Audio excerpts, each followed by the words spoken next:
Bonjour à tous. Donc, je vous souhaite bienvenue à Dijon pour ces 11e journées hydrogène dans les territoires. Donc, je suis Geneviève Caminade, je suis en charge de la filière hydrogène à la région Bourgogne-Franche-Comté. Et puis, je vais animer cet atelier. Je voulais remercier tout particulièrement nos intervenants aujourd'hui qui ont manifesté dès le début leur volonté de témoigner lors de cet atelier. Et puis, je vais leur passer la parole pour qu'ils se présentent et puis qu'ils présentent leur structure en quelques minutes. Donc, Valérie Macrez. À moi et l'heure, parce que comme je suis Valérie Macrez et j'ai l'habitude de dire que j'ai le privilège de diriger l'association France Supply Chain, anciennement connue sous le nom de ASLOY. Alors, je sais que privilège, c'est pas toujours un mot, quelquefois ça peut être un gros mot, mais je l'assume complètement. Notre association aujourd'hui regroupe à peu près 450 entreprises et avec tous les collaborateurs qui sont inscrits dans la base des adhérents, c'est à peu près 5000 personnes qui coopèrent, collaborent, travaillent ensemble pour faire émerger des solutions nouvelles. Donc, voilà qui je suis. Bonjour à tous. Donc, je suis Raja Deram. Je suis responsable de la transition énergétique au sein du groupe Shiver. Donc, Shiver est un groupe familial basé à Avallon dans l'Yonne. Donc, nous sommes 8000 collaborateurs. On est un groupe qui existe depuis plus d'un siècle et demi. Et donc, le groupe est basé donc en France, en Pologne, au Tadjikistan et en Ouzbékistan. Et donc, aujourd'hui, le groupe gère sa propre logistique, sa propre flotte de transport et porte actuellement un projet de décarbonation avec la mise en place d'une solution de production, stockage et distribution d'hydrogène et la transformation d'une flotte à l'hydrogène. Bonjour à tous, je pense que vous m'entendez. Ouais, ça marche. Bonjour à tous. Ralph Dassenville de la société Alpic. Je suis en charge du développement des activités hydrogène du groupe de différents pays européens, dont la France. Donc Alpic est une société qui produit l'électricité verte en Suisse et dans différents pays européens, donc à partir d'énergie hydraulique, éolienne, solaire, avec des actifs nucléaires également et des centrales à gaz. Actifs également dans tout ce qui est fourniture d'électricité, gaz, agrégation et vente de pipier. Et depuis quelques années, on développe également des projets d'hydrogène, production d'hydrogène vert pour l'industrie et la mobilité lourde, sujet sur lequel on va discuter aujourd'hui, qui est aussi un des grands axes de développement du groupe. Merci. Bonjour, je suis Dominique Darme, président et cofondateur d'Inti. On a deux métiers, celui de la production d'énergie renouvelable et la mise en œuvre de solutions de mobilité lourde décarbonée. On est associé à Dijon Métropole sur le projet qui a été inauguré hier de la station de production et de distribution d'hydrogène qui va alimenter les bennes à ordures et les bus de la métropole. Et on se trouve pas par hasard que tu écoutes avec Ralph, puisque nous sommes associés dans deux véhicules ensemble qui font partie des éléments de solution que l'on propose pour répondre au challenge et au titre de la table ronde. Merci, bonjour, je suis Geoffroy de Brofignac, donc je suis le directeur commercial et marketing d'Ataway. Donc Ataway, c'est une société qui conçoit, fabrique, développe et installe des stations de recharge d'hydrogène partout en France et à l'étranger également. Nous sommes basés en Savoie, près de Chambéry. On a 10 ans d'existence, 30 stations installées aujourd'hui, principalement en France, mais avec un développement international qui démarre avec notre première vente en dehors de France, en Italie, annoncée il y a quelques jours. Donc concrètement, on est acteur engagé dans la décarbonation de la mobilité, au travers de notre gamme de stations, dont je pourrais parler tout à l'heure, et aussi d'une gamme de services, puisqu'on intervient aussi en amont des projets et aussi en aval avec des services d'exploitation et de maintenance. Et du coup, on intervient sur cet atelier sur la décarbonation de la chaîne logistique avec un certain nombre d'exemples dont je parlerai tout à l'heure. Alors, en introduction de l'atelier, je vais faire quelques enseignements sur les trajectoires de décarbonation. Donc, vous savez, on a tous des engagements et des trajectoires de décarbonation et des stratégies de décarbonation à mettre en œuvre. Au niveau de la région, donc ça remonte maintenant à une quinzaine d'années. En 2012, les schémas régionaux climat, air, énergie, on avait commencé ces travaux en 2012. Et les grands enseignements, il y a un certain nombre de tendances et d'enseignements qu'on retrouve dans à peu près toutes les trajectoires au niveau des politiques publiques. En région, on a le secteur des transports, ça a été dit ce matin, qui est un des enjeux majeurs. Et puis avec des tendances à la décarbonation un petit peu en retard par rapport aux objectifs attendus sur le secteur. On a un enjeu important pour le fret. On a ça représente à peu près 18% des émissions de gaz à effet de serre au niveau régional. Les poids lourds, là je voyais l'ADEME nous disait 23% pour les poids lourds au niveau national. Donc on a un secteur avec des enjeux majeurs, avec une dépendance aux produits pétroliers importante à plus de 95%. On a aussi dans les travaux au niveau régional, on a, malgré le fait qu'on soit une région rurale, on voit des pics de pollution le long des grands axes. Donc on a un secteur qui est le premier émetteur d'oxyde d'azote. Et les scénarios nous révèlent finalement, même s'il y a des divergences sur la vitesse et les moyens pour actionner les leviers de décarbonation, tous les scénarios, tous les travaux montrent qu'il faut les exploiter tous, compte tenu de l'urgence climatique. Donc, les principaux leviers, donc on a la sobriété, la maîtrise des flux logistiques, la mutualisation, la diminution des trajets à vide. On a encore pas mal de trajets à vide. Le report modal. Donc au niveau de la région, le report modal qui avait été identifié prioritairement, c'était le ferroviaire. Le levier de l'efficacité énergétique, l'économie circulaire et du rétrofit. Et puis, bien évidemment, celui dont on parle plus au niveau de l'hydrogène et de la mobilité, c'est les carburants alternatifs. Donc, dans les premiers scénarios qu'on avait fait en région sur les poids lourds, c'était plutôt essentiellement des carburants gazeux. Il y a une révision qui est en cours. Vous avez vu, les révisions sont en retard. Donc, il y aura sans doute un poids de l'électrique un peu plus important. Mais c'est vrai qu'on avait essentiellement biogaz, hydrogène dans notre scénario, avec des révisions à venir.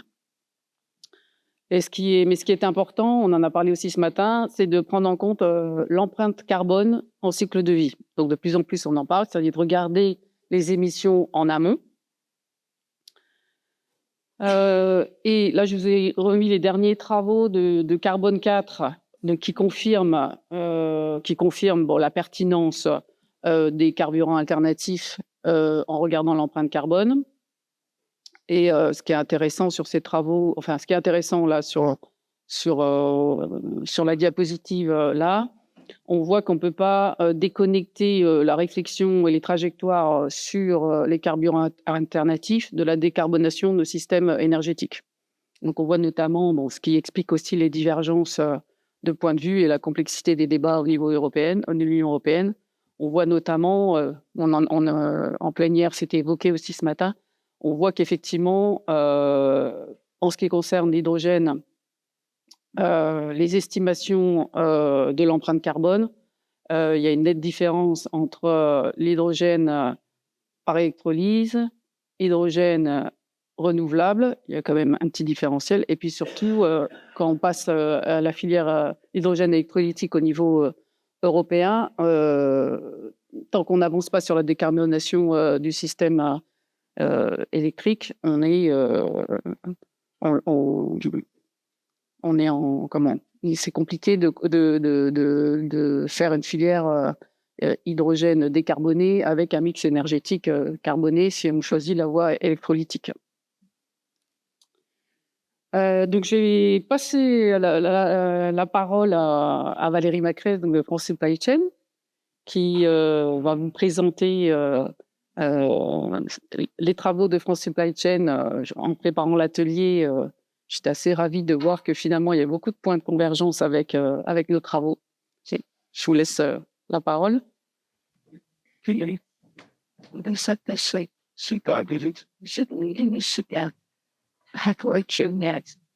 Donc, comme je vous le disais, France Supply Chain, anciennement la SLOC, pour ceux qui ont... Ah, pardon, excusez-moi, en plus, je parle pas très fort. On a l'habitude de se définir comme une communauté de communautés. Alors, juste pour refaire un peu d'éléments de contexte, on parle de transport, de logistique, et en fait, on couvre, nous, le spectre très large, qui est la supply chain. Alors, on dit end-to-end ou de bout en bout. Et c'est clair que les sujets qui sont portés par notre association couvrent aussi bien, enfin, même si j'aime pas trop la traduction chaîne d'approvisionnement, mais organisation des flux depuis le sourcing jusqu'à la livraison. Et on se rend compte, donc la logistique et le transport sont des parties extrêmement importantes, mais quand on regarde le scope et de plus en plus maintenant l'impact avec le scope 3, on se rend compte que la supply chain, aujourd'hui, c'est 80% des gaz à gaz à effet de serre pour une entreprise donnée. Alors, une fois qu'on s'est dit ça, on s'est dit que la supply chain, c'était un levier de transformation majeur pour la décarbonation des entreprises, ou en tout cas qui concourait fortement à la stratégie RSE d'une entreprise, donc décarboner les supply chains. Alors, bon, voilà, pourquoi notre mission, j'ai oublié une slide, je vais me faire gronder, c'est de contribuer à un monde durable pour les people, la planète et puis la performance, bien sûr, renforcer la supply chain comme élément de compétitivité dans l'entreprise, et toutes les personnes qui œuvrent dans ces métiers ont vécu encore peu de temps et vivent encore des situations délicates qui changent tout le temps et qui concourent véritablement, qui sont un peu au cœur de toutes les activités de l'entreprise. Et puis, on a aussi dans notre mission, à l'origine, à la création de la SLOG, il y a plus de 50 ans maintenant, la volonté de faire découvrir les métiers et d'attirer aussi, puisque quand on prend toutes les composantes, toutes les activités de la supply chain, ce sont énormément de métiers. Alors, c'est ce que je vous disais tout à l'heure. On est organisé en plusieurs laboratoires, donc on a 5 grands laboratoires, et celui qui m'amène aujourd'hui est le lab Supply Chain for Good.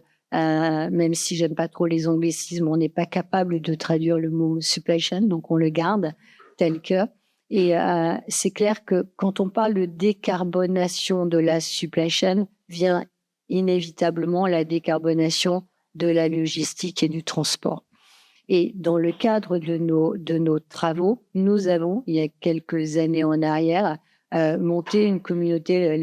Ça a commencé les premiers rendez-vous en 2022, une communauté autour de la décarbonation des transports routiers de marchandises et donc avec l'énergie hydrogène.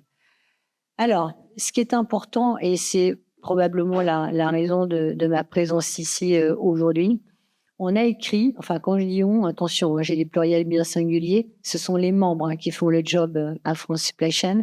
Ils ont écrit un manifeste pour une supply chain frugale et désirable. Alors, pourquoi ? Parce que nous nous sommes rendus compte qu'on va parler de l'énergie hydrogène comme on va parler d'autres énergies dans d'autres sphères.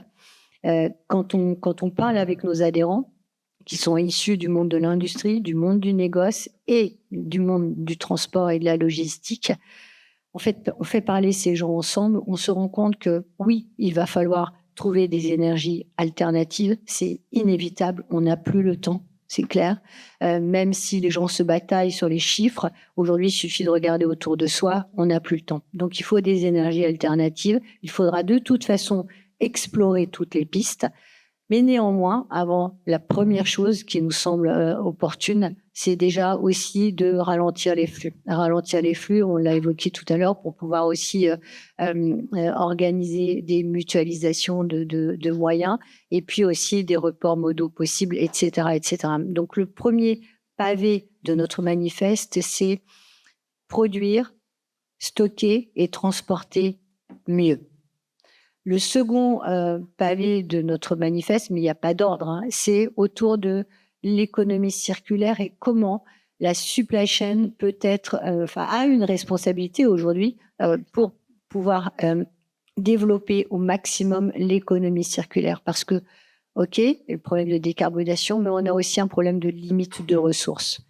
Le troisième sujet, c'est de faire émerger des espaces collaboratifs, parce que là encore, nous n'avons plus le choix. Il y a plein de choses que les gens peuvent faire ensemble, et on a déjà créé des sphères au niveau de France Supply Chain pour faciliter la mise en place de projets collaboratifs. Il faut que ça s'accélère, et on le fait avec d'autres organisations professionnelles.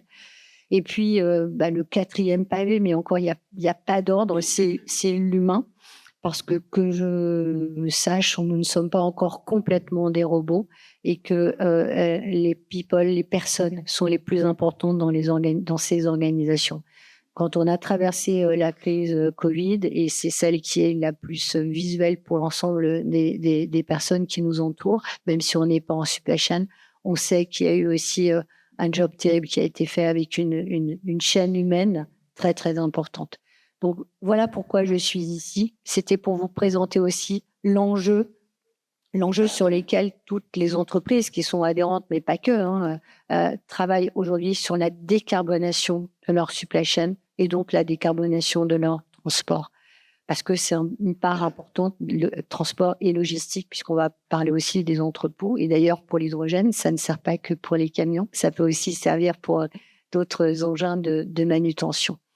Donc voilà en macro. Et donc dans les activités qui sont portées par les membres, on a créé une communauté à leur demande, encore une fois, ce n'est pas nous qui décidons des projets, ce sont les membres, une communauté de chargeurs, même si j'aime pas trop le mot, et de transporteurs qui, ensemble, ont décidé d'explorer en fait la piste de l'hydrogène pour la mobilité lourde.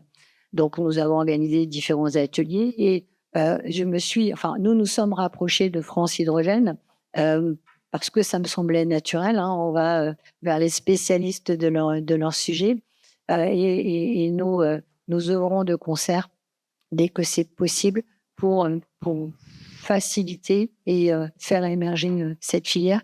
On le sait, ce sera pas facile, mais en tout cas, nous on soutient. Les membres de France Supply Chain sont terriblement engagés sur ce sujet-là. J'espère que je n'ai pas été trop longue.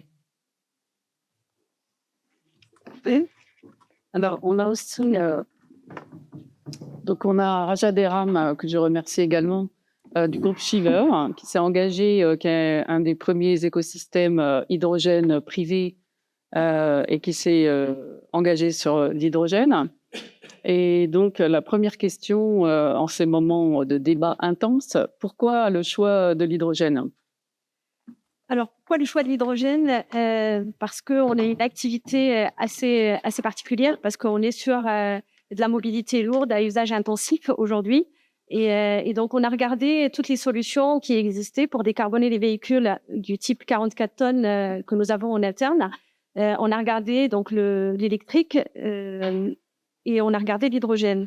Et aujourd'hui, donc nos camions, ils fonctionnent en 3/8. Ils parcourent en moyenne 450 km par tournée. Quand je dis ils fonctionnent en 3/8, donc on n'a pas de temps pour immobiliser les camions, donc pour les recharger. Et donc c'est pour ça que l'hydrogène, il s'est imposé naturellement. Il y a aussi la charge utile, parce que quand on parle à un transporteur, bien évidemment, la productivité est extrêmement importante.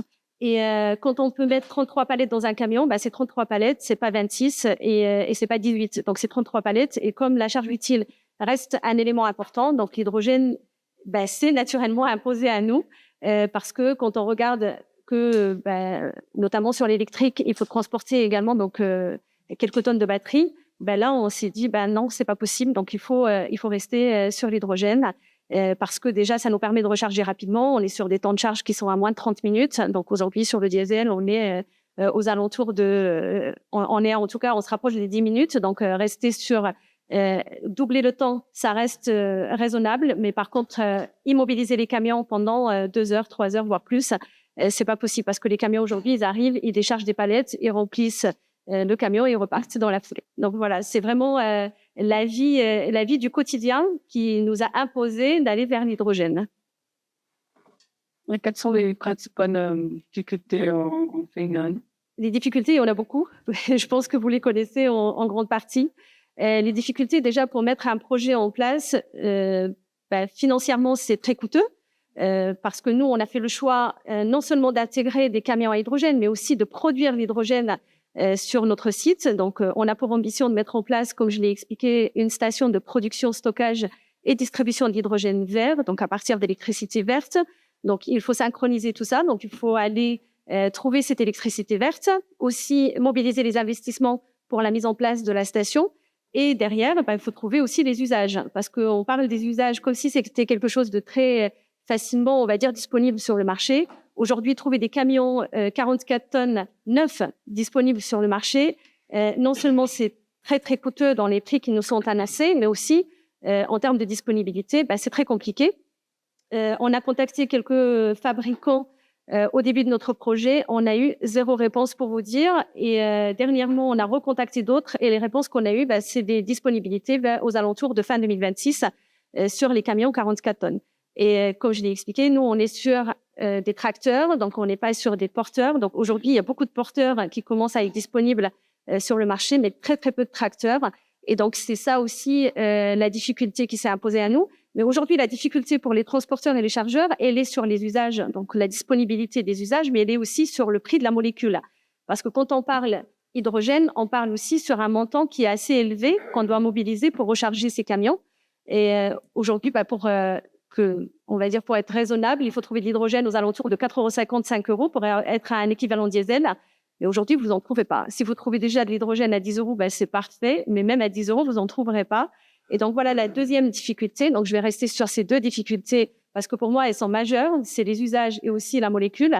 Mais il y en a bien d'autres, donc comme la disponibilité des fonciers pour y mettre des stations. Il y a aussi la technologie, appréhender la technologie et tout ça en interne. Donc, tout ça, ça représente des difficultés.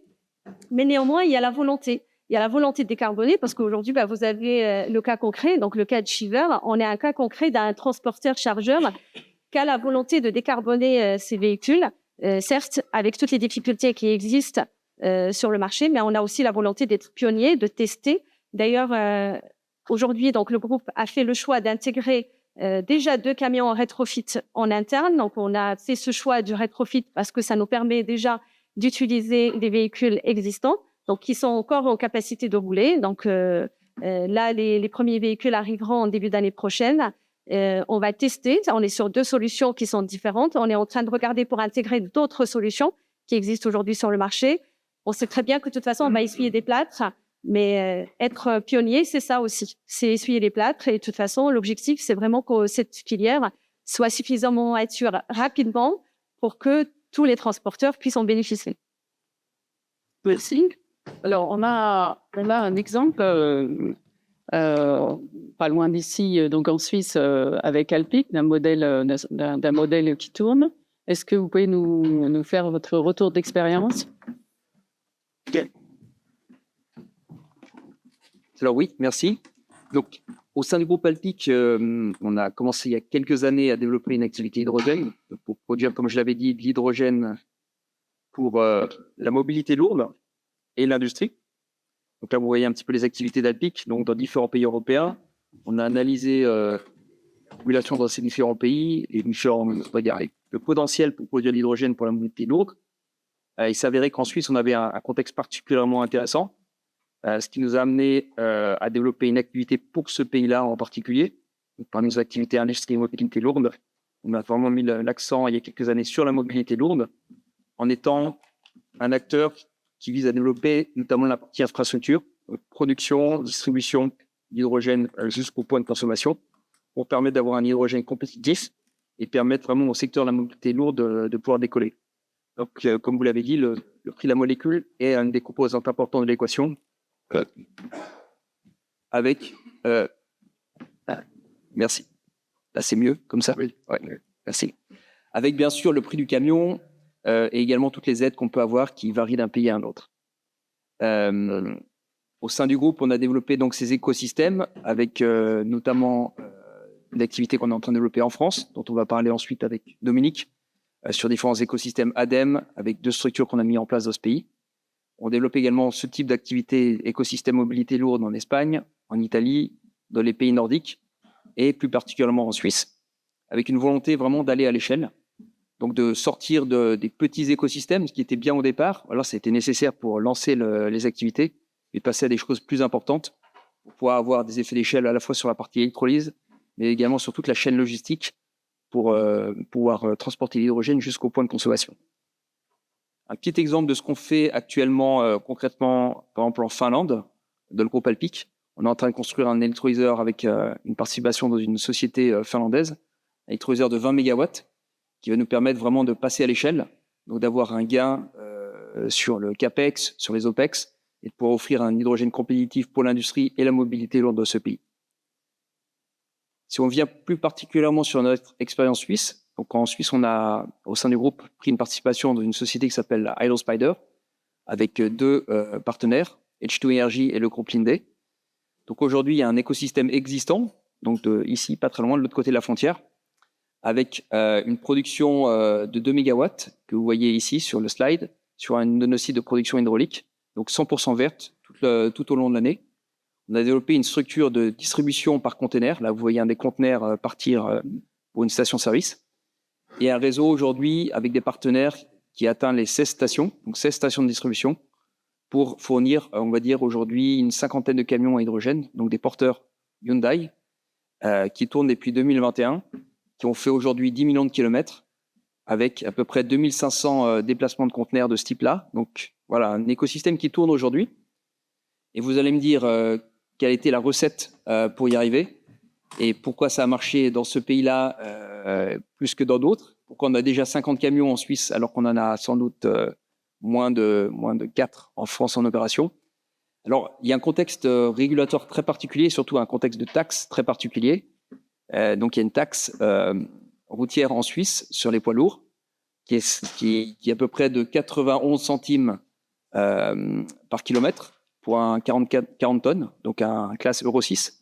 Ce qui fait qu'un camion sur les routes suisses paye plusieurs dizaines de milliers d'euros par année pour rouler sur les autoroutes et routes suisses. Et un camion hydrogène ne paye pas cette taxe. Donc rapidement, ça permet de compenser le différentiel de prix, ou le différentiel de total cost of ownership, comme on l'appelle, le coût total d'opération sur, on va dire, 6 ans. Grâce à cette taxe, on a quelque chose d'à peu près équilibré, ce qui a permis aux différents transporteurs de franchir le pas et de se lancer dans le camion, on va dire, à hydrogène, avec une équation économique qui fonctionne. Alors, on a aussi d'autres éléments intéressants. On a eu bien sûr l'arrivée de HHM et de Hyundai en Suisse, qui a proposé une solution de pay-per-use. C'est-à-dire que les transporteurs ne payent pas leur camion initialement, mais payent sur 6 ans par kilomètre parcouru, en incluant le CAPEX du camion, la maintenance et l'hydrogène. Ce qui a permis aussi à tous ces transporteurs de franchir le pas et de minimiser les risques de leur côté. Et pour finir, sur cet écosystème suisse, on a aussi eu une forte collaboration entre pas mal d'acteurs du pays, entre Alpiq dans tout ce qui est la production d'électricité verte, Hydro Spider pour la production d'hydrogène, donc le deuxième cercle ici dans la chaîne de valeur, les 16 stations-service avec des acteurs type Avia, Shell, donc les acteurs historiques, les camions Hyundai, donc 47 camions aujourd'hui, et également tous les transporteurs et opérateurs de supermarchés, donc les grands noms suisses que sont Migros et Coop, si vous connaissez un petit peu la Suisse. Et tous ces acteurs-là se sont mis ensemble dans un organisme pour pouvoir en fait sortir un petit peu du dilemme de l'œuf et de la poule et de commencer, on va dire, à avoir l'œuf et la poule en même temps et de pouvoir lancer les opérations. Donc ça montre aussi l'importance de fédérer les différents acteurs tout au long de la chaîne pour pouvoir mutualiser les risques et avoir quelque chose de vertueux pour tous. Et puis pour finir, avant de passer la main à Dominique, en France actuellement, on développe aussi une solution de ce type avec notre partenaire Inti pour développer des écosystèmes qui vraiment s'adressent à toute la chaîne de valeur entre la production des électrons verts jusqu'au réservoir du camion pour mettre tous les acteurs ensemble.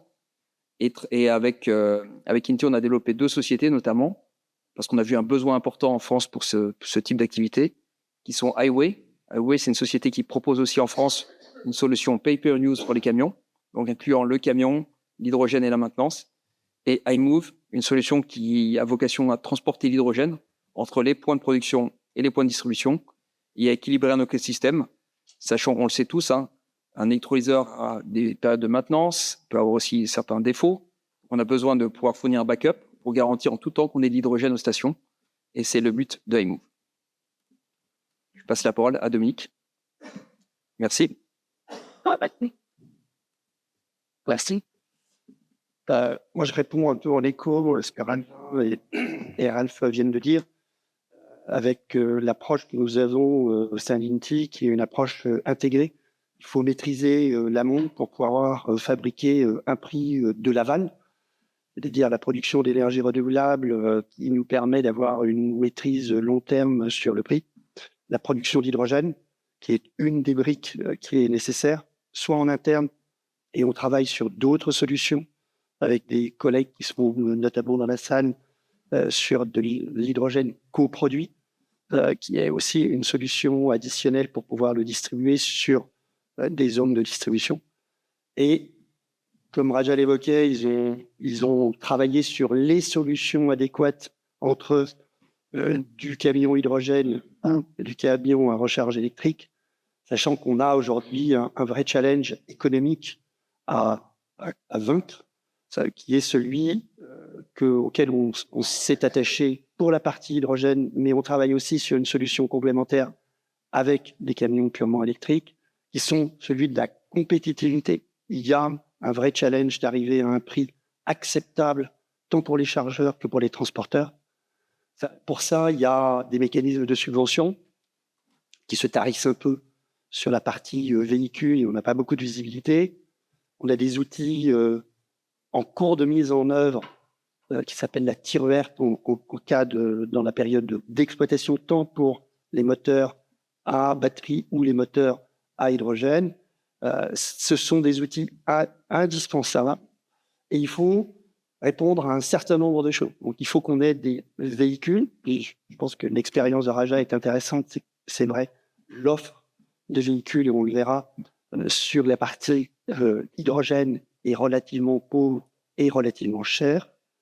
Il faut accéder à de la recharge continue. Le challenge de la continuité du service est essentiel et a un coût. On bascule d'un mécanisme, d'un système de transport fondé sur le diesel, sur les produits pétroliers, où la fiabilité est quasiment à 100%, mais les transporteurs et les chargeurs ont besoin de la même fiabilité. Il faut approvisionner l'énergie électrique, car dans les deux cas, qu'on fasse de l'hydrogène ou qu'on fasse de la recharge électrique, le coût de l'électricité est déterminant sur le coût du service. Et il faut pouvoir s'intégrer dans les préoccupations qu'évoquait Raja sur leur métier à eux, qui est la charge, les distances à franchir, réfrigéré par réfrigéré, toutes ces exigences qui nous sont imposées par les clients est absolument essentielle, il faut qu'on y réponde. Là, on vous donne une idée de l'offre de véhicules aujourd'hui, notamment sous l'impact d'une norme européenne assez peu connue, mais qui exige de la part des fabricants de véhicules une réduction de l'empreinte carbone des véhicules qu'ils fabriquent sous peine de payer des pénalités. Et aujourd'hui, l'offre de tracteurs et de porteurs électriques est plus riche que celle des camions hydrogène qui tardent un peu à venir. Et on voit en bas des gammes de prix. C'est pas du tout les mêmes gammes de prix et ça n'a pas le même impact sur le kilomètre transporté. Donc l'idée, et on a beaucoup travaillé avec Alpiq sur la solution, c'est effectivement une offre d'un pay-per-use, d'un truck as a service, où le client ultime, on va lui fabriquer un prix qui comprend le véhicule, donc le CAPEX dont on sait qu'il est supérieur. On va aller chercher des subventions pour réduire le coût d'investissement d'achat du véhicule, mais aussi derrière l'usage, la disponibilité de l'énergie au bon endroit. Donc, c'est chercher une solution qui répond aux besoins des flottes, que ce soit hydrogène ou électrique. Dans les deux cas, le modèle est inspiré par la même solution, qui est d'intégrer dans un prix au kilomètre l'ensemble des coûts, que ce soit l'acquisition du véhicule, sa maintenance, la distribution de l'énergie et son achat, son approvisionnement, avec un objectif qui est celui de se rapprocher des coûts de transport actuels que connaissent les clients. Les points clés, c'est effectivement une infrastructure de mise à disposition d'énergie qui répond aux usages, aux endroits, sur les routes des clients. Un prix fixe et prévisible dans la durée qui permet de transformer un surcoût d'investissement au début, mais dans la durée, de faire supportable pour le client, même s'il reste avec subvention, un reste à charge pour le client, et son intégration dans la gestion de sa flotte. On ne gère pas le camion exactement de la même façon qu'un camion diesel. Donc, il faut avoir une gestion proactive et choisir les bonnes routes pour les bons usages afin d'optimiser l'utilisation des véhicules. Et là, on a des courbes sur lesquelles nous avons travaillé sur le TCO. Et on voit à gauche le TCO électrique versus le diesel, où on voit qu'on n'est pas loin d'une équivalence, surtout quand on a une subvention pour la partie véhicule. On voit que du fait du coût du véhicule et de l'hydrogène aussi, je pense que Raja a rappelé les ordres de prix qu'il faudrait atteindre pour pouvoir avoir une comparabilité du prix pour l'hydrogène, plus difficile à atteindre. Il faut qu'on baisse les coûts des véhicules. Il faut que ça se massifie. Je pense que la présidente de région l'a martelé. Il faut des demandes, il faut des shivers, il faut des Dijon Métropole pour amorcer cette demande, ces commandes, de façon à ce que les fabricants puissent travailler sur un abaissement des coûts, un abaissement des prix, de façon à ce qu'on puisse faire cette transformation, cette décarbonation de la chaîne. Merci. Alors, l'autre sujet, comme pour l'électrique, ça va être l'infrastructure et la difficulté à faire progresser en même temps les usages et les infrastructures. Donc, quelles sont votre vision chez Attaway et votre stratégie pour développer les infrastructures?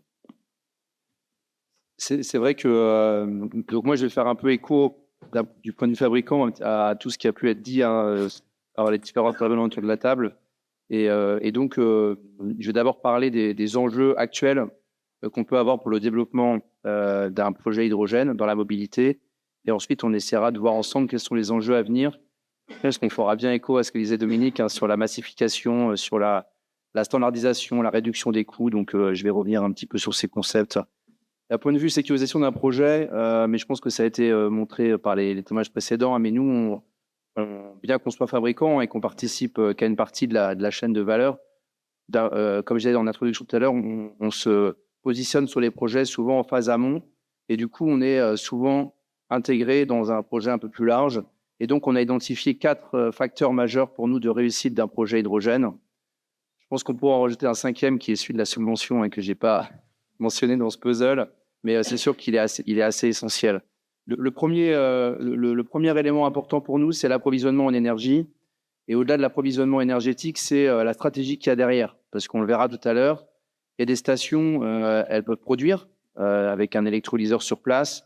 Après, des stations, elles font que distribuer, donc elles sont alimentées par un électrolyseur qui peut se situer un peu plus loin et qui peut être de plus grande capacité. Donc, on va un petit peu dans cette idée de massification.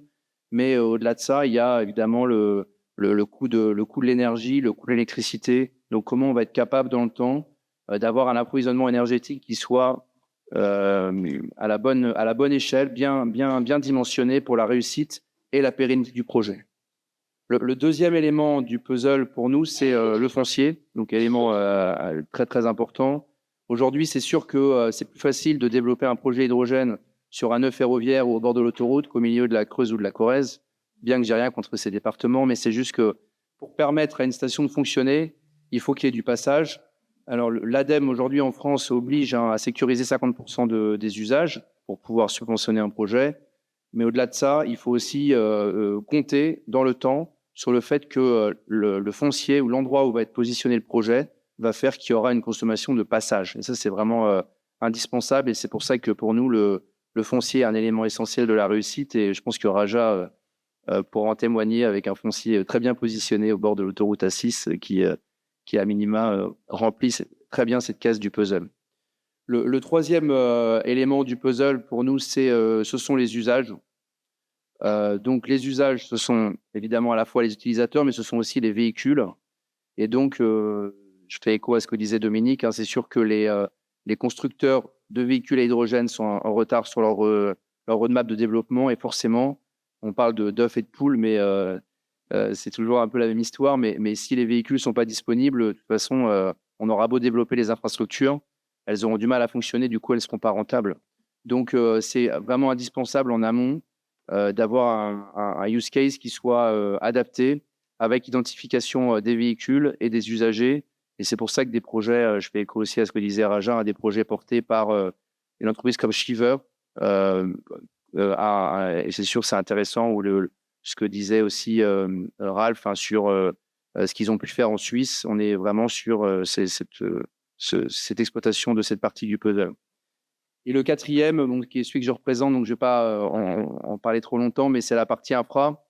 On y reviendra tout à l'heure, mais c'est sûr que nous, on travaille sur une gamme de stations qui soit adaptée à un ensemble de projets et surtout à des phases de projets. Parce qu'on peut démarrer avec un projet avec un usage qui est petit, donc ça ne sert à rien d'aller dimensionner une énorme installation pour un usage qui est petit. Par contre, il faut que les stations installées soient évolutives et qu'on n'ait pas en fait à refaire quelques années plus tard, à refaire une station à la place de celle qu'on a déjà faite, parce qu'on se rend compte que le projet prend plus d'ampleur que ce qu'on avait identifié au début. Je citais en exemple l'exemple d'un de nos clients en Corse, hein, qui s'appelle Corse Tyrène, et c'était aussi pour faire écho à la partie logistique mentionnée par Valérie Macré. On parlait d'entrepôts, on a beaucoup parlé évidemment de transporteurs-chargeurs avec les exemples ici, mais on n'oublie pas les entrepôts logistiques. Et donc, chez Corse Tyrène, on avait un projet avec vraiment les 4 dimensions, à l'approvisionnement énergétique, des panneaux photovoltaïques, un électrolyseur sur site, un foncier qui était chez eux, hein, c'est l'avantage de l'entrepôt logistique, des usages également portés par des chariots élévateurs et une station que Attaway a installée et mise en service il y a quelques années. Donc, c'était juste pour montrer un exemple un peu concret sur un projet spécifique. Un deuxième élément très important pour nous par rapport aux enjeux et au développement d'un point de vue un fabricant encore, même si tout ce qui a été dit avant, je suis entièrement d'accord, il n'y a pas de doute là-dessus, mais c'est cette notion de TCO, hein, dont tu parlais, Dominique, c'est le Total Cost of Ownership, c'est-à-dire notre capacité à avoir un projet qui soit bien dimensionné, mais qui puisse être rentable sur la durée, avec un taux de rentabilité qui soit à la hauteur. Nous, d'un point de vue fabricant, je parlerai tout à l'heure du phasage, qui est un élément vraiment important pour sécuriser le modèle économique. Mais sur cette slide, ce que je voulais mettre en exergue, c'est plutôt cette capacité à développer non pas une station, mais plusieurs au travers d'un écosystème, et notamment pour qu'un écosystème de stations de production est associé à des stations satellites. Station de production, donc comme disait Raj tout à l'heure, hein, c'est une station qui intègre un électrolyseur et une station de distribution, donc compression, stockage et distribution. Évidemment, sur la partie production en elle-même, un gros électrolyseur, aujourd'hui on parle de 5 MW, aura plus de chances d'être rentable que d'avoir des petits. Hein. Et donc, mais par contre, un gros électrolyseur à 5 MW nécessite 2 tonnes d'usage pour le rentabiliser. Et donc, c'est pour ça que pour permettre cette rentabilité, nous, on propose cette idée d'écosystème avec une station qui produit et ensuite, dans un périmètre qui peut aller de 100 à 200 km, hein, presque, des stations satellites qui ne produiraient pas, mais qui seraient alimentées. Donc, la station de production qui exporterait de l'hydrogène et qui alimenterait, grâce à des tubes trailers, les stations satellites dans le réseau. Et là, en écho, je voulais mentionner le projet Vallée Sud, hein, qui est un projet porté par Dynamics. Donc, Vallée Sud Grand Paris, ça se situe dans le sud de Paris, comme son nom l'indique. Et c'est un projet sur lequel on a travaillé avec un Girob Consulting, qui est le PC sur le projet. Et nous, on va donc produire et mettre en service d'ici 2025 2 stations, une station de production qui sera basée à Châtenay-Malabry, associée à un électrolyseur de 5 MW, donc qui produira 2 tonnes, 1 tonne qui sera utilisée sur place par un réseau de bennes à ordures et de bus urbains, et 1 tonne qui sera exportée vers une deuxième station située à je dirais, une trentaine de kilomètres à Châtillon. C'est peut-être moins si elle est par exemple dans la salle. Et du coup, c'est moi, pardon. Et donc, l'idée, c'est que cette station pourra distribuer l'hydrogène produit par la station de Châtenay.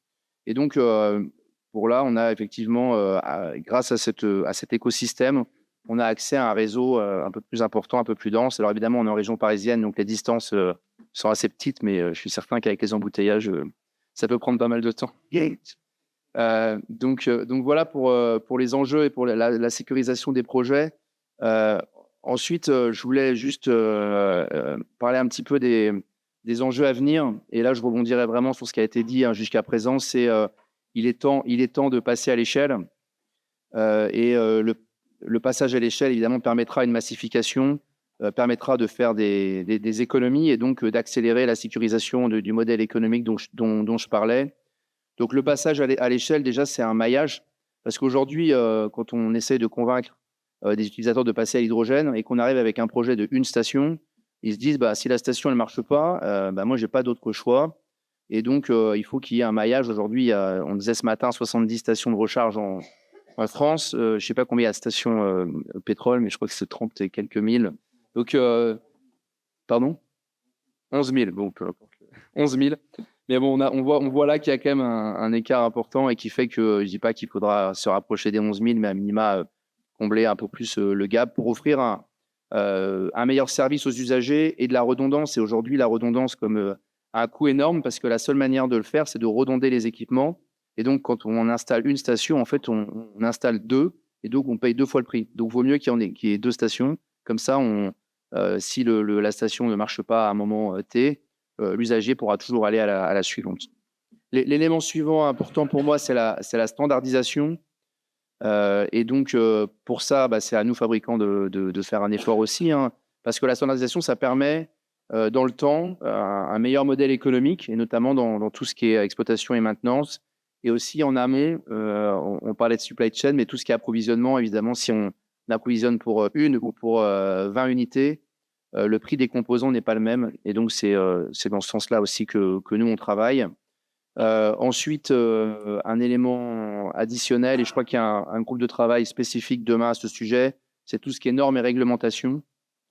Donc, il y a d'un côté, évidemment, des normes qui garantissent la sécurité et la fiabilité, mais il faut aussi que ces normes soient suffisamment adaptées pour permettre au projet de se faire sans avoir à respecter des contraintes qui, par définition, feraient que on ne pourrait pas les mettre en application. Donc, l'élément de norme, on n'a pas beaucoup parlé là, mais je crois qu'il y a un workshop spécifique demain et je vous invite à y assister. Et nous, on travaille au travers dans des groupes de travail avec les personnes, cet aspect normatif, avec vraiment deux objectifs en tête. C'est la sécurité de nos stations. Évidemment, si un jour il y a un problème de sécurité sur une station, ça tuerait à vitesse grand V l'ensemble de la filière, mais aussi la fiabilité. Et il faut absolument que les stations, quand elles sont là, elles fonctionnent.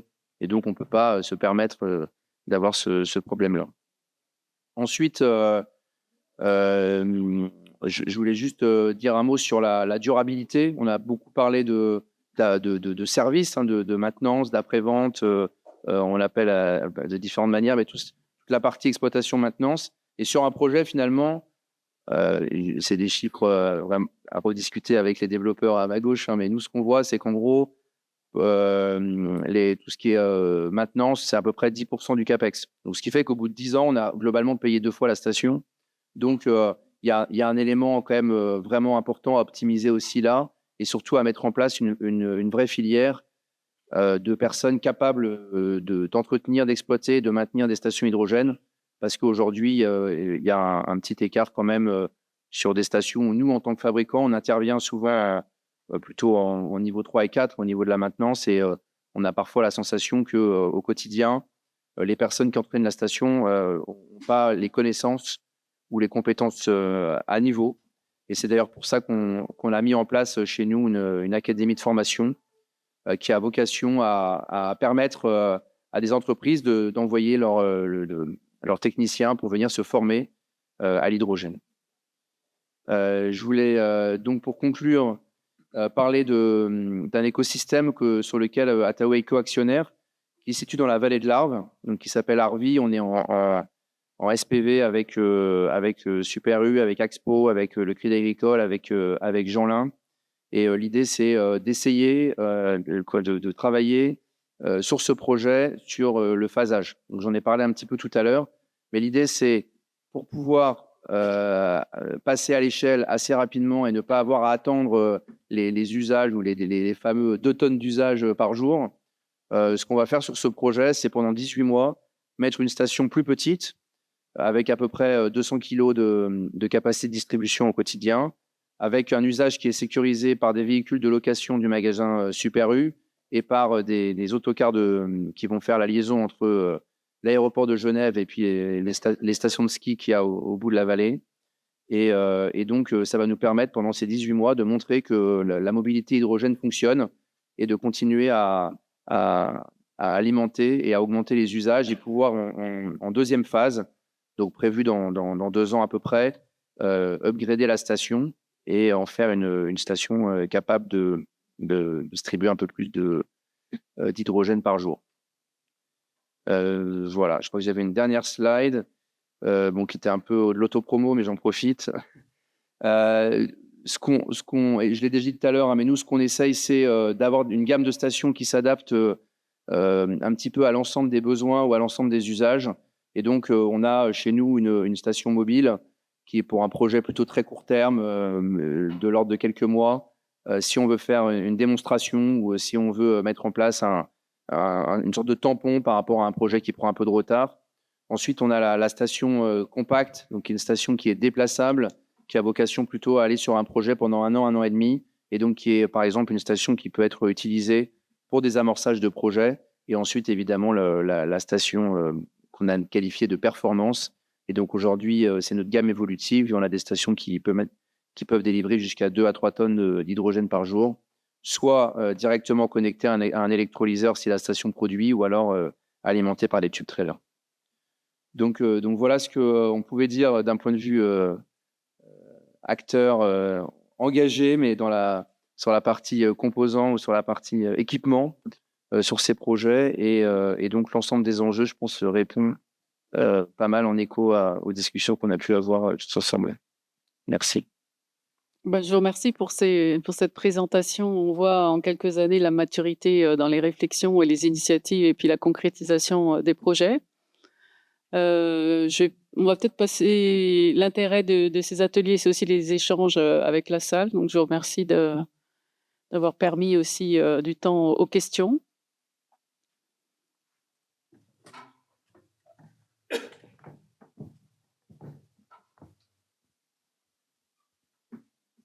Je vais m'exprimer en tant que client, moi, et revenir sur le fonctionnement, oui. Il faut vraiment former du personnel de proximité parce qu'à tous les coups, on a pour plus cher de frais de déplacement et d'hôtel que de réparation. C'est valable pour vous, c'est valable pour Symbio, c'est valable pour tout le monde. Il n'y a pas de personnel d'entretien de proximité.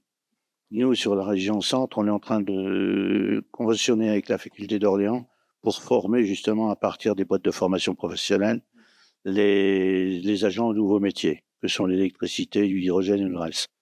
Parce que c'est vrai, les dépannages sont vraiment trop chers, quoi. Quand vous avez un dépannage à 1 500 € payé par Symbio ou par vous d'ailleurs, pour venir changer un tuyau, parce qu'il faut payer l'hôtel et le déplacement, parce que les gars ils viennent de Lyon, ça c'est un frein au développement. Je sais qu'on ne peut pas tout résoudre tout de suite, mais il y a toute une formation vraiment à mettre en place si on veut simplifier la tâche aussi des utilisateurs ou des futurs utilisateurs, quoi. Parce que ce sera un frein au développement, hein. Voilà ce que je voulais vous dire. Ouais. Je pense que ça vient en écho à ce que j'ai dit par rapport à l'académie de formation. Donc nous, on est vraiment conscient de cette partie-là, et donc sur toute la partie exploitation maintenance. Et donc ce qu'on essaye de faire, nous, c'est de travailler avec des sociétés de maintenance identifiées et de former ces gens et de les accompagner et d'éviter effectivement que c'est pas à nous de nous déplacer à chaque fois, parce que on n'a pas vocation non plus à créer des agences partout en France. C'est pas notre métier. Mais il y a des garagistes qui sont prêts à se lancer dans l'aventure en formant leurs propres agents, localement. oui. Hein. Non, mais c'est exactement ce qu'on essaye de faire, c'est d'identifier. Mais comme vous dites, c'est un travail de longue haleine, mais on en est bien conscient. Il y a le délai dans le dépannage. On ne pourra jamais s'adresser aux professionnels si on n'a pas des délais d'intervention rapides. Hein. On ne va pas vendre des fourgons hydrogène à un plombier si vous l'immobilisez 15 jours. Il y a le même problème avec le gaz. Hein. J'ai des voisins qui tournent avec la station Engie. Il y a quelqu'un de chez Engie. Le camion est en panne depuis 15 jours, il n'est pas réparé, le camion est immobilisé. Voilà, donc ça reste, je dirais, des problèmes urgents, très matériels, à régler sur le terrain si on veut s'adresser aux professionnels, quoi. Ok, merci. Et c'est votre Je société. dis qu'un conseil, c'est pas si facile que ça à mettre en place. Hein. Et votre société. Je vous l'accorde. Votre société, du coup, pour le nom de votre société. Alors maintenant, je suis un élu, moi. Je suis élu de la Touraine-Vallée d'Inde. D'accord, très bien. Merci. Une quinzaine de vélos, une quinzaine de kangous et une benne à ordures. Et dans tous les cas, c'est le même problème. La proximité pour entretenir ce matériel. Et c'est vraiment, si on continue comme ça va donner une mauvaise image. Et on ne pourra jamais s'adresser aux professionnels, quoi. Ok, Je suis qu'élu. J'ai été entrepreneur, mais je ne suis plus qu'élu. très bien. Merci.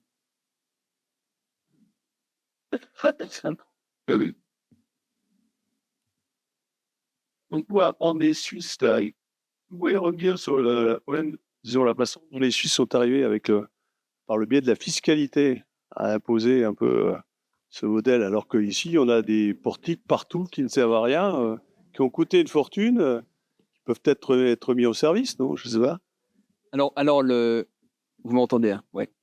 Je parlais d'une taxe qui est spécifique à la Suisse, hein, qu'on trouve nulle part ailleurs en Europe. Une taxe gilet jaune. Une taxe gilet jaune qu'on pourrait appeler, mais qui a été mise en place avant que l'hydrogène soit un sujet. Elle a été mise en place pour favoriser le ferroutage, donc le passage des camions sur les trains, notamment pour traverser le pays entre l'Italie et l'Allemagne. Donc la taxe était là, et il n'y a pas eu besoin de l'inventer, il n'y a pas eu besoin d'en débattre, il n'y a pas eu besoin d'avoir des gilets jaunes pour s'y opposer. Donc elle a pu être, on va dire, utilisée par le secteur de l'hydrogène pour vertueusement mettre en place des camions à hydrogène qui, eux, ne payent pas la taxe et permettent à l'équation de tenir pour les transporteurs. On va dire, la taxe était là avant, mais elle a le mérite d'exister et elle a le mérite aussi de perdurer dans le temps, d'avoir une certaine visibilité. Elle n'est pas là pour 1 an ou 2 ans, elle est là pour plusieurs années, donc on est en train de discuter pour la prolonger également, mais elle est là aussi pour donner cette visibilité long terme aux transporteurs, pour aujourd'hui s'engager dans la mobilité hydrogène, c'est-à-dire prendre un camion pour 6 ans, mais se dire aussi dans 6 ans, je pourrais toujours l'utiliser, la taxe sera toujours là, je pourrais peut-être l'utiliser encore 2 ans, il aura une valeur résiduelle, en tout cas, je ne vais pas juste le mettre au rebut. C'est important, cette visibilité est également importante, aussi importante que la taxe, je dirais. Ils sont partis avec un acteur de l'hydrogène. Comment débatturait la filière le fabricant? Vous voulez dire pour les camions eux-mêmes? Le fabricant du camion. Vous avez des choses déterminées. C'est le fabricant du camion qui assure la maintenance. Alors, le Hyundai qui est venu en Suisse, ouais.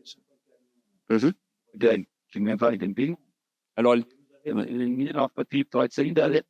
Alors, les camions sont gérés par Hyundai, qui a créé, qui a travaillé avec des ateliers de maintenance existants de camions. Les gens ont été formés, et les ateliers ont été adaptés à l'hydrogène.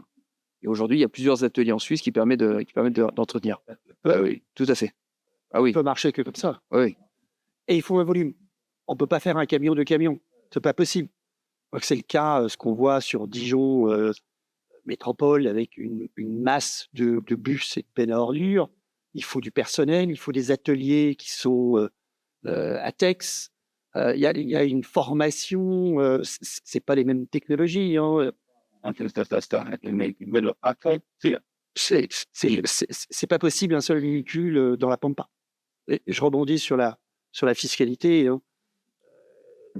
On parle d'écologie punitive en France. On a quand même des politiques qui manient des concepts dangereux. C'est une écologie punitive. En Suisse, tout le monde est puni, sauf celui qui est vertueux. Et c'est ça qui a créé l'ouverture économique qui permet d'équilibrer le système. On a en France le concept de la tire verte, l'équivalent C2E, dont on n'a pas la visibilité. ni sur la valeur, ni sur sa durée. Les textes mettent énormément de temps pour sortir. Il est clair que qui que ce soit qui veut adosser un financement sur une flotte de véhicules avec une économie ou un revenu additionnel incertain en termes de durée et en termes de valeur, extrêmement difficile de se positionner. Donc aujourd'hui, on a des valeurs de la TIRER, du certificat 4, 5 euros. Mais va-t-il perdurer? Va-t-il survivre à une loi de finances? Le système suisse a la vertu de créer les conditions pour des engagements long terme. La bascule dont on parle, je pense que Raja vous le confirmerait, vous retournerez pas en arrière. Non. C'est pour toujours. Il faut que ça marche, il faut que ça dure pour financer les infrastructures et les véhicules. Aujourd'hui, on n'a pas cet environnement-là en France. On sait qu'on plaide tous pour l'avoir, mais il y a un long chemin pour y arriver. Mais c'est crucial. Je me permets de réagir par rapport au point. Donc, Thomas Lexray, je suis à la région Grand Est. Je me permets de réagir du coup sur ce point, sur cette taxe, pour signaler quand même que elle existe aussi dans d'autres pays, pas au même niveau que la Suisse, bien entendu, pas forcément avec les mêmes niveaux d'exonération aussi, mais c'est quelque chose qui est permis par la Commission européenne. Notamment, c'est le cas déjà en Allemagne, le long du Rhin. Et c'est quelque chose qui sera développé, normalement, en tout cas les annonces politiques ont été faites, à la fois au niveau de la collectivité européenne d'Alsace et de la région Grand Est, voilà, sur les parties de route qui seront récupérées. Donc ça va venir progressivement. Après, il y a plusieurs facteurs dans cette contribution. Il y a à la fois le poids et les émissions de gaz à effet de serre. Donc il y aura des pondérations. Mais voilà, c'est aussi des choses qui vont venir tout petit à petit en France. Mais votre collectivité a pris une position innovante et courageuse. Politiquement, pas simple à mettre en œuvre, parce que vous avez en face un secteur du transport qui doit muter. Mais effectivement, vous êtes unique en France. À ce que je sache, il n'y a pas d'autres collectivités qui aient entamé cette démarche. Absolument. Ça. On l'espère que ça fasse tache d'huile.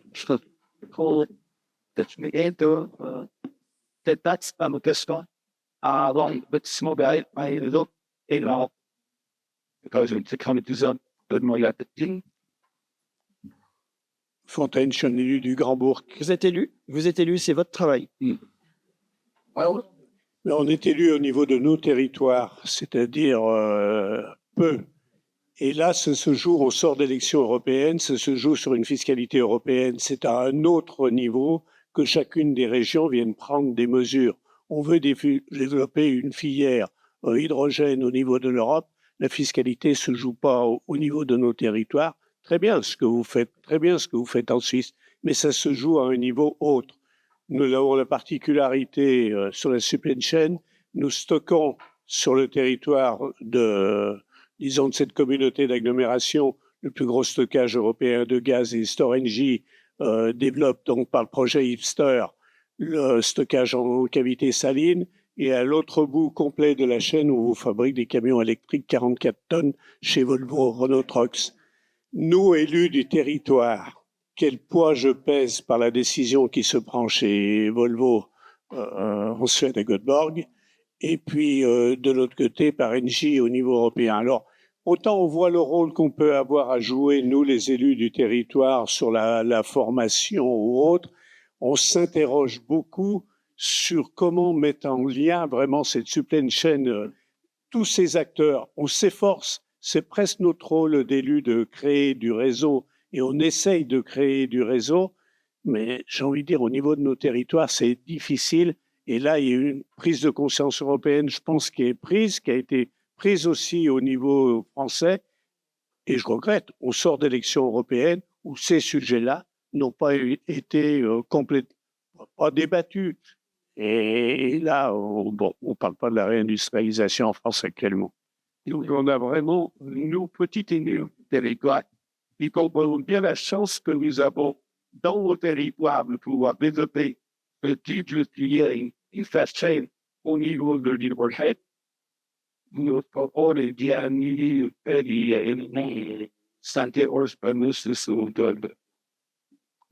vous dire, ne baissez pas les bras. On a besoin de gens comme vous. On l'a dit à M. Rebsamen, vous êtes exemplaires et on a tous besoin de ça pour avancer. Et sur votre point sur la fiscalité européenne, hélas, la fiscalité ne relève pas de la compétence de la Commission, mais elle relève des États membres. Et donc, c'est à l'étage intermédiaire qu'il faut aller taper. Nos amis suisses ont fait le travail, mais ils sont associés à l'Union. Et une grande collectivité s'y colle. C'est important de montrer l'exemple. Mais ne baissez pas les bras.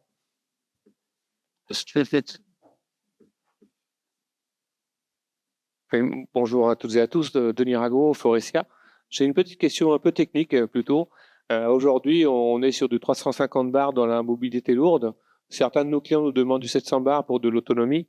La question un peu que je me pose, c'est de dire, est-ce que vous en avez-vous vraiment besoin, les utilisateurs? Parce que la pression, c'est une force par unité de surface. Vous doublez la pression, vous quadruplez les contraintes. Vous imaginez la conséquence sur le prix. Les stations de remplissage sont également plus chères parce qu'il vous faut un double étage de compression.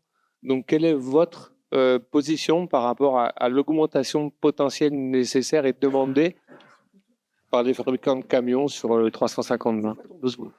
Alors, moi, je vais prendre la parole pour les transporteurs et les chargeurs sur ce point-là.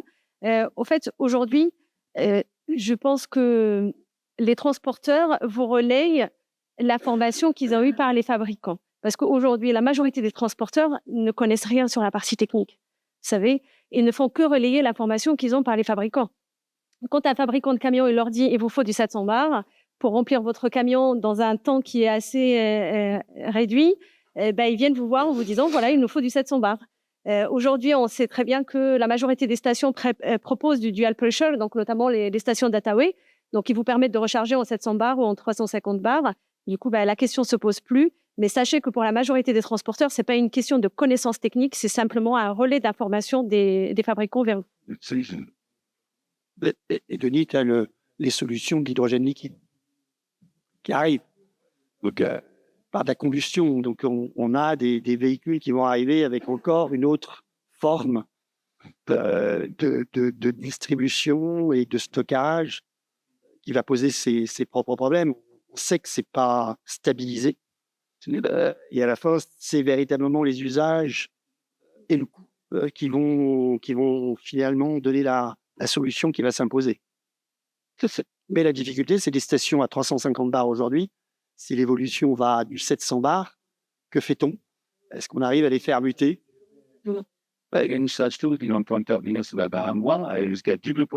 Oui, très bien. Vous avez acheté un crédit pour l'avenir. Et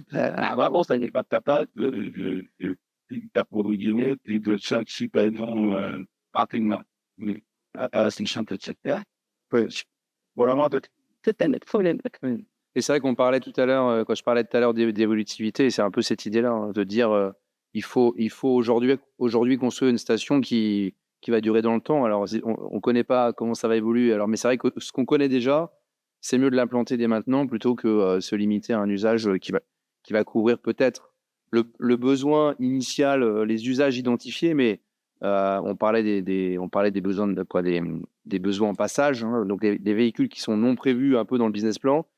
S'ils passent, ils arrivent et puis en fait il n'y a pas la pression qu'ils ont besoin. Un véhicule 700 bars, il arrive, 350 bars, il fera un demi-plein et il y aura quand même une expérience très très déceptive. Donc c'est pour ça que nous oui quoi. Après c'est notre positionnement aussi, mais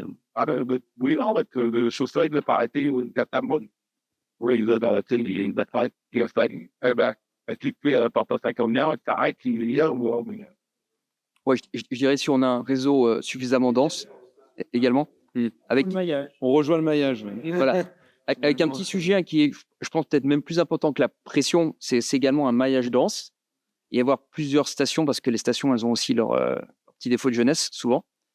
Donc, il faut pouvoir fournir aux transporteurs la possibilité de faire peut-être 20-30 km en plus et trouver notre station, pas 2 heures de route. Et c'est vraiment avec cette solidité du système qu'on arrive à convaincre le passage à l'hydrogène sur la feuille du rame.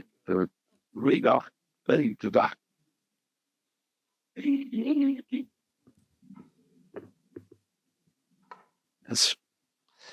Une question pas technique, du coup, peut-être un peu philosophique. On est sur une chaîne logistique aujourd'hui qui est comme gros objectif de viser l'efficience. Demain, probablement que l'efficience ne sera plus le maître mot. On a déjà des mots on en entend parler de résilience. J'avais noté voilà de l'indépendance, tout ça. Donc en fait, peut-être que le mot efficience commence un peu à sortir du vocabulaire général. Donc ma question, peut-être, elle vient pour France Supply Chain, un peu la supply, et puis pour les aspects techniques à côté. Quel sera demain le vecteur énergétique, le mode énergétique qui permettra la résilience de nos supply chains?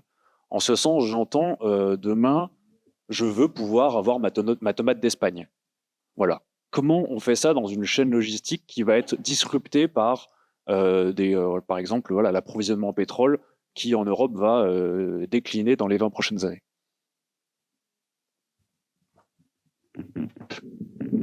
J'ai eu peur, j'ai cru que vous alliez me parler de la tomate qui vient de l'autre bout du monde. Alors, je vais revenir sur ce que je disais en préambule. Je crois que d'abord, c'est ce qu'on se dit, nous, c'est de ralentir les flux.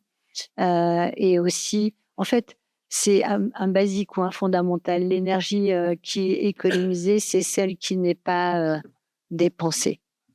Et quand on parle on commence à entendre cette notion de slow logistics pour pouvoir ralentir, mutualiser, enfin organiser, mutualiser, envisager aussi dans certains cas des reports modaux, etc. Je pense on parle de résilience des supply chains, ok? Les résiliences des supply chains aujourd'hui qui sont extrêmement tendues, extrêmement sollicitées. On voit très bien que quand il y a un accroc quelque part, parce que là on voit les grandes crises qui sont arrivées, mais un canal est bloqué, un nuage quelque part, etc., etc. Et en fait, toutes ces perturbations, et je ne parle même pas du dérèglement climatique, on a des ateliers au niveau de l'organisation qui sont sur les enjeux des dérèglements climatiques, impact sur les supply chains, puisque tous les événements que l'on voit aujourd'hui, on les voit de façon sporadique et on sait tous, sans faire la politique de l'autruche, qu'on les aura de façon plus régulière. Donc, c'est pour ça qu'on parle de résilience des supply chains, économie d'énergie, comment on peut diminuer la consommation d'énergie, l'économie des ressources. Et c'est pour ça que tout à l'heure, je vous parlais d'économie, comment la supply chain peut soutenir l'accélération de l'économie circulaire. On parlait des rétrofits, etc., les emballages, le spectre est large, y compris sur les matières. Donc, oui, nous, on va répondre résilience. On réduit la vitesse, on organise d'une autre façon. J'aime pas trop le mot optimisation, mais on organise. Tout n'est pas obligatoirement extrêmement urgent. Je vais sortir un peu du cadre et on parle aussi de livraison ou de distribution urbaine. Aujourd'hui, au niveau même européen, voire international, on se rend compte que dans une ville, tous les mouvements, tous les flux qui sont opérés, il y a un truc un jour qui va coincer. Et c'était la maire d'une ville américaine qui disait, entre un McDo ou que sais-je et une boîte de médicaments, on ne saura pas nécessairement faire le tri.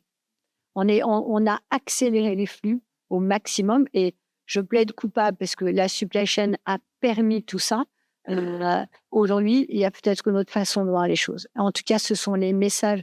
Alors, quand je dis je les porte au nom de grands groupes qui sont chez nous et puis même d'autres organisations avec lesquelles on travaille pour permettre la résilience des supply chains. Voilà. Et après, effectivement, on a beaucoup parlé d'écosystème, de maillage, passer à l'échelle. Effectivement, il faut les camions sur les sujets, ils sont pas là. L'énergie, c'est compliqué. Le coût, c'est compliqué. Il y a des subventions, pas toujours, mais quand bien même, à un moment, il va falloir passer à l'échelle. Parce que nous, on a parmi nos adhérents des chargeurs, les duos chargeurs-transporteurs, puisque l'entreprise qui est chargeur veut décarboner, donc ils sont pas tous chargeurs et transporteurs, donc veut décarboner, donc va orienter son transporteur pour qui, in fine, va acheter le véhicule, etc., etc. Donc, on est bien sur des duos, des couples. Mais néanmoins, oui, il y a des initiatives avec l'achat d'un véhicule, de 2 véhicules, la mise en place de 1 ou 2 véhicules pour pouvoir avancer sur le dispositif. Mais si on veut passer avec des subventions, bien sûr, mais si on veut passer à l'échelle, il faut vraiment accélérer. Et on n'a pas le temps, quoi. Donc, j'entends ce que vous avez dit tout à l'heure. Oui, au niveau des régions, vous ne pouvez pas tout faire, mais votre support, il est juste indispensable, quoi. Donc, je suis d'accord avec vous, il faut vous continuer. Et puis, nous, il faut qu'on se débrouille autant que faire se peut. On essaye de faire un peu d'influence au niveau de France Supply Chain. Et c'était pas notre tasse de thé au départ, mais on essaye malgré tout aujourd'hui au niveau national et au niveau européen. Voilà. Mais la résilience, c'est de ralentir déjà. J'espère que je vous ai convaincu. Bonjour, Clément Poutriquet, Bureau Veritas. Moi, j'avais une question sur plutôt l'appréciation des conducteurs, des personnes qui vont demain utiliser les véhicules hydrogène. Est-ce que vous avez des retours d'expérience des équipes qui découvrent les camions hydrogène? Est-ce qu'ils apprécient l'expérience? Est-ce que c'est quelque chose qui leur fait peur? Et peut-être le corollaire ou la question complémentaire, c'est sur la technologie. Aujourd'hui, on parle de camions à hydrogène, on a les piles à combustible et les moteurs thermiques à hydrogène. Est-ce que la motorisation thermique est peut-être plus appréciée ou pas par rapport aux piles à combustible? Je rebondis, puis je pense que Ranf a probablement de l'expérience avec 50 camions qui tournent. Et il y a eu un petit reportage sur M6 sur la station Nord, et notamment ils interviewent le chauffeur qui lui-même dit c'est beaucoup mieux pour les gens qui chargent les poubelles derrière parce qu'ils n'ont pas les effluves. Donc c'est aussi intéressant qu'il y a un usage complexe et complet à grand confort du véhicule qui change, pas de bruit, il n'y a pas de pièces qui tournent. Oui, et c'est intéressant, c'est sur M6, c'était hier soir, il y a un petit reportage, mais qui donne un retour très factuel de gens qui sont confrontés aux odeurs, quand même, des poubelles, plus les gaz quand on est à l'arrière du véhicule, qui là, effectivement, est complètement évacué. Peut-être pour rebondir là-dessus, donc en Suisse, effectivement, les camions Hyundai ont fait 10 millions de kilomètres. Donc, beaucoup de kilomètres, beaucoup de pleins, beaucoup de chauffeurs. Donc aujourd'hui, le feedback est bon. Alors, je ne vais pas faire la promotion des camions Hyundai, ce n'est pas le sujet ici, mais le feedback sur les camions à hydrogène est bon.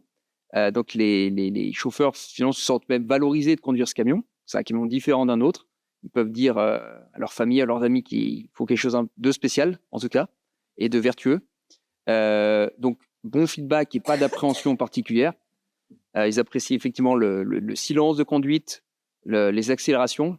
Et au feu rouge, ils peuvent même dépasser certaines voitures de sport. Avec le plein à pleine charge derrière. Donc, c'est assez appréciable. Aussi en montagne. Donc, en Suisse, c'est assez vallonné, vous pouvez imaginer. Donc, en montagne, c'est plus agréable qu'un camion diesel. Il y a plus de couple, on va dire. Donc, très bon feedback. Au niveau de faire le plein, du sujet du plein, j'entends souvent parler d'appréhension à ce niveau-là, mais en fait, on suit souvent des camionneurs pour voir comment ils font. Ils arrivent, ils font le plein, ça dure à peu près le même temps qu'avec le diesel. La manipulation est très simple, pas d'appréhension particulière. Donc je dirais qu'après le premier essai, on va dire, ça rentre dans les habitudes et ça se fait naturellement et ça tourne.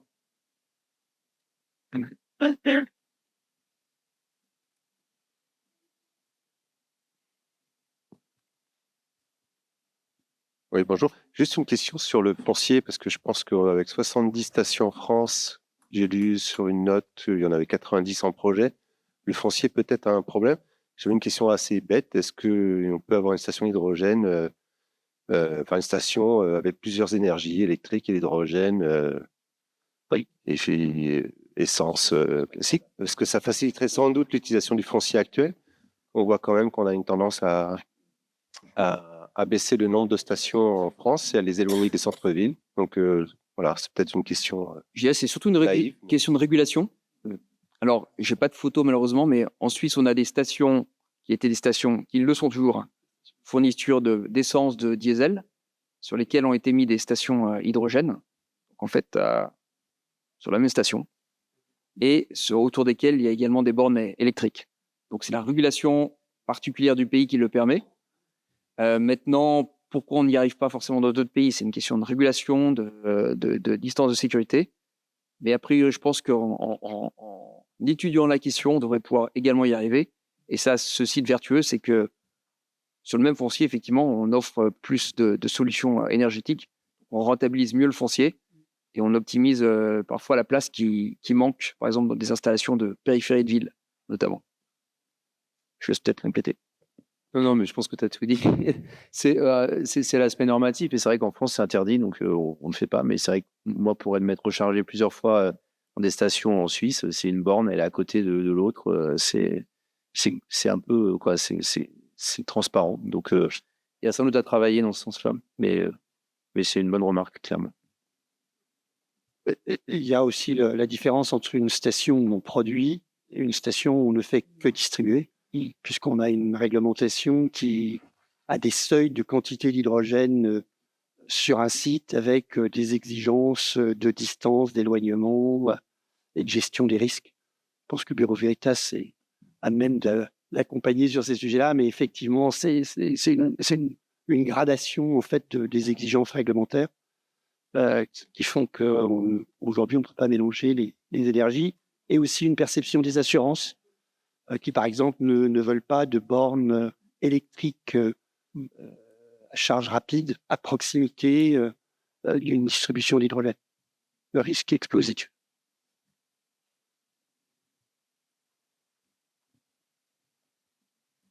Oui, bonjour. Moi, je voulais juste vous partager un petit message de prudence par rapport au sujet de la fiscalité. Là, je reviens sur le sujet de la fiscalité, puisqu'aujourd'hui, la fiscalité, ça alimente essentiellement les budgets de l'État et des collectivités.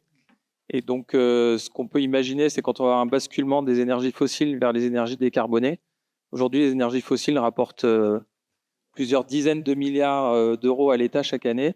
Et donc, on peut assez facilement imaginer que ces recettes vont devoir être trouvées ailleurs. Et donc, probablement, je voulais juste vous partager un message de prudence par rapport à la fiscalité, puisque quand on met une fiscalité en place, ça vient alimenter le budget des collectivités et de l'État. Et donc, évidemment, après, c'est un peu difficile de revenir en arrière. Et donc, généralement, les collectivités et l'État essayent de la retrouver quelque part. Ça,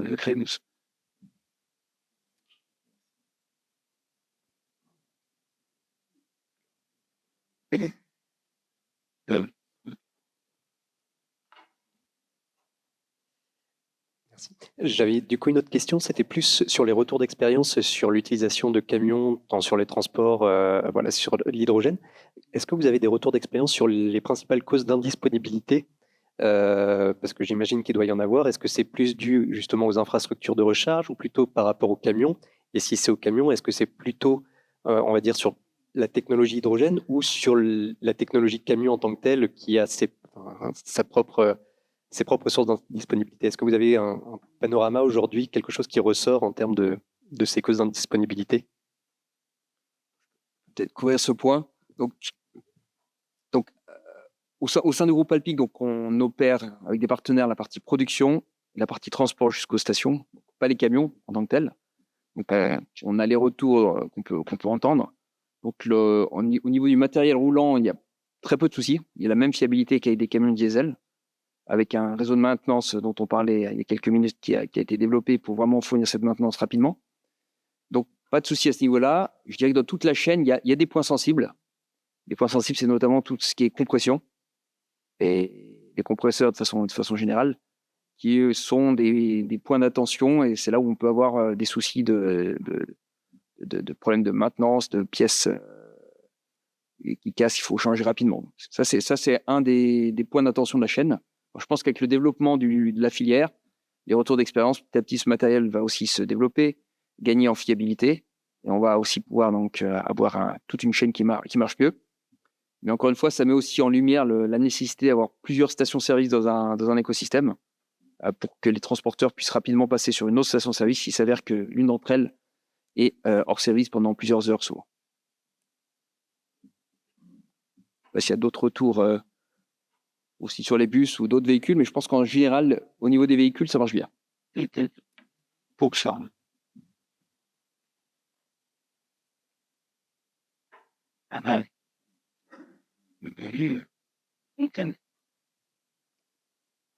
Une dernière question, peut-être? J'avais une question pour Shiver. Pourquoi avoir fait le choix de la production d'hydrogène? Est-ce que c'est pour des raisons de coût ou est-ce qu'il n'y avait pas de station à proximité qui se développait? Alors, on a fait ce choix parce qu'on est un groupe familial indépendant, comme je l'ai expliqué au début, et donc on a souhaité maintenir cette souveraineté énergétique au sein du groupe. Donc, c'est pour ça qu'on a fait ce choix. Et ce qui nous a aussi encouragé à aller de l'avant sur ce projet, c'est que nous avons été lauréats de l'appel à projet écosystème de l'ADEME, donc ce qui nous permettait d'avoir des subventions de l'État et de la région sur ce projet, qui rendrait l'investissement, en tout cas, sur la production plus raisonnable. Et donc, c'est pour ça qu'on a fait ce choix d'intégrer notre propre station en interne. La dernière.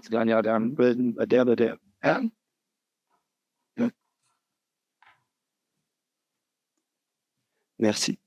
Étienne Castanet des Pays de la Loire. Sur les retours d'expérience, est-ce que il y a des retours d'expérience aussi sur les solutions de stockage? Notamment, j'avais déjà entendu des inquiétudes de transporteurs en disant mais si le camion reste est immobilisé, est-ce que l'hydrogène gazeux ou liquide, est-ce qu'il n'y a pas de la perte? Et deuxième aspect, il y avait aussi cette appétence pour savoir se débrouiller tout seul, savoir réparer son camion, ce qui peut être rendu plus complexe par les technologies hydrogène. Est-ce que vous avez ce genre de retour? Alors, sur la partie stockage, je ne peux pas répondre sur ce... En tout cas, je n'ai pas les compétences pour répondre sur ce sujet. Mais par contre, donc, sur la deuxième question, aujourd'hui, on a, je veux dire, en interne, aller vers des solutions de l'hydrogène. Donc, c'est quelque chose qui a été très, très encouragé, en tout cas par les chauffeurs et par les équipes en interne. Et aussi, donc... on va dire la disponibilité. J'ai parlé tout à l'heure de la difficulté à avoir des véhicules et tout ça, donc qui a rendu le projet très difficile au début. Mais néanmoins, la mise en place des solutions comme le rétrofit et autres nous ont permis de bien présenter le projet en interne et qui a rendu, on va dire, l'acceptation et on va dire l'enthousiasme des équipes sur le sujet. On a augmenté l'enthousiasme des équipes sur le sujet qui ont hâte aujourd'hui de recevoir donc ces véhicules. Sur le stockage, je vous laisse. Alors, bon, merci. Peut-être quelques mots sur ce sujet. Donc, en termes de réparation des camions, alors, c'est un sujet des fournisseurs d'équipement, donc je n'ai pas toutes les informations là-dessus, mais voilà, pour l'instant, c'est réservé à des centres de maintenance agréés et formés. Donc, ce n'est pas n'importe qui peut pouvoir réparer le camion ou changer l'huile comme on le fait aujourd'hui. En l'occurrence, il n'y a pas d'huile à changer. C'est quand même plus complexe, une autre technologie, et ça revient sur le sujet de la formation dont on parlait avant, donc de former aussi les centres de maintenance, les garagistes à cette nouvelle technologie, donc ça va venir petit à petit. Et puis sur la question du stockage, je dirais que l'hydrogène dans les camions et dans les bonbonnes, il reste dans les bonbonnes. Il n'y a pas de fuite particulière, il n'y a pas de précautions particulières à prendre à ce niveau-là. Donc il n'y a pas un sujet si on laisse un camion un week-end entier sur un parking. Aujourd'hui, c'est sûr. Pas de questions à ce niveau-là. Il y a des questions plutôt de stockage en station. Et là c'est la question plus du buffer qu'on crée dans le système. Permettre de stocker de l'hydrogène à différents endroits de la chaîne de valeur pour pouvoir avoir toujours de l'hydrogène au cas où il y a un des éléments de la chaîne qui ne marche pas. D'avoir des réserves, on va dire. Je pense que... Merci à tous. Je vous remercie pour la richesse des échanges. Je vous invite à...